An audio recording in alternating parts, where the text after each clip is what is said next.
Do you think that you have shin splints? Are you experiencing tension in your lower leg muscles? Or do you experience tightness during your runs or after your runs in your lower leg muscles?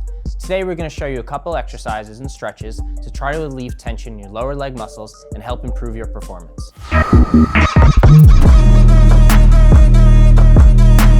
Technically, shin splints can refer to a stress fracture in your tibia bone in your lower leg. If you're experiencing deep pain in your lower leg, I highly recommend that you contact a physician and get that assessed. Today, we're going to talk about the more common understanding of shin splints.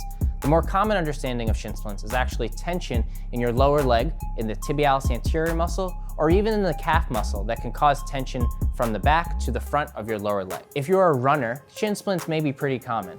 Especially if you're a beginner runner and you increase your volume or intensity too fast, you may become very tight in those lower leg muscles, which will cause tension in your shins. If you're an advanced runner or an expert runner, this can also happen to you. For example, if you're in marathon training or you're in marathon season, increasing your volume to a certain point can actually just put a lot of stress on the muscles of your lower leg.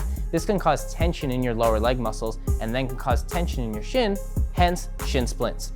Today we're going to show you a handful of stretches to help decrease tension in your lower legs and help alleviate those shin splints. The first exercise is foam rolling the shins, which requires a foam roller.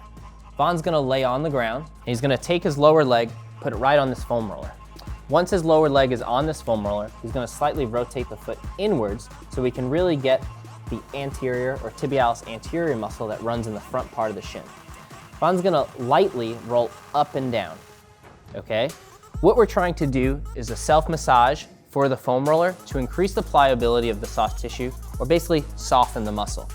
If it's too intense, what we can do is actually just ease the body weight or body weight compression on the foam roller and just come down and bring this knee down to the ground a little bit. So it's gonna lessen the intensity of the foam roller and then just go back and forth.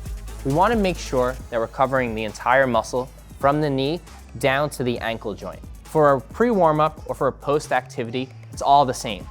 45 seconds of foam rolling to increase the softness of the tissue and increase the blood flow to the area, softening the tissue, hence decreasing tension on your shins. Second exercise for shin splints is 3-directional ankle mobility work. What we're gonna do is just come into the half kneeling position. Vaughn's gonna put both his hands on his knee here. And then in the first direction, we're gonna move the knee forward over the big toe, come back, move the knee forward over the middle toe, come back, and then move the knee forward over the outside of the foot.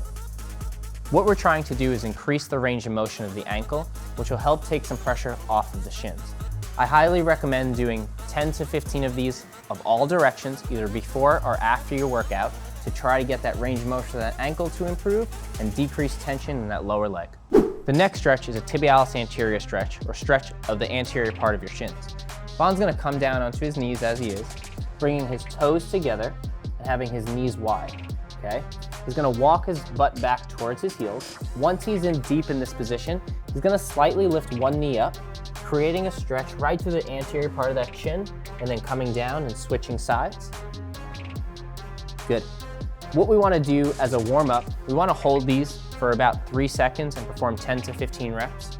Or as a cool down or post activity, I recommend doing 3 sets of about 30-second holds to really try to decrease tension in the muscle, improve your flexibility, and improve or decrease your soreness before your next workout.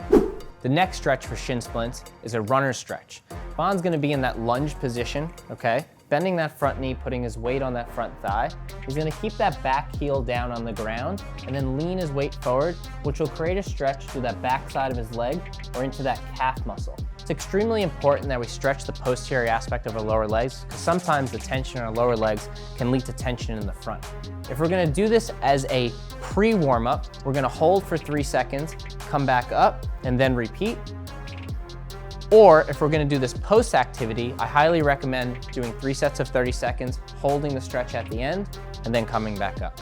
If you're wondering if you should perform these shin splint stretches, remember, if it's deep pain or extreme pain, get these assessed by a physician. But if it's more just muscle tension, perform these exercises before activity or after activity in order to improve performance or decrease your soreness before your next workout.